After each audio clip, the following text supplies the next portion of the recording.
मुंबईत एकनाथ शिंदेंचा उद्धव ठाकरेंना धक्का। माजी नगरसेवक संजय घाडी आणि संजना घाडींचा शिवसेनेत पक्षप्रवेश। लालबाग पदाधिकारी सुधीर साळवींना सचिवपदी बढती। लालबागचे कार्यकर्ते म्हणजे कट्टर शिवसैनिक, उद्धव ठाकरेंची प्रतिक्रिया।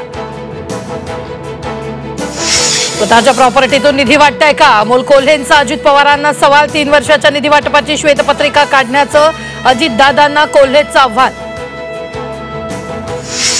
तनिषा भिसे मृत्यू प्रकरणी ससूनची समिती करणार चौकशी। दीनानाथ सूर्या मणिपाल रुग्णालयातील उपचारांची होणार चौकशी।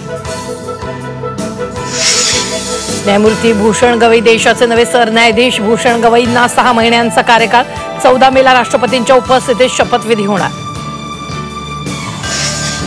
मुंबईत उकाडा कायम, पारा 34 अंशावर। मुंबईतील प्रदूषणात मात्र घट।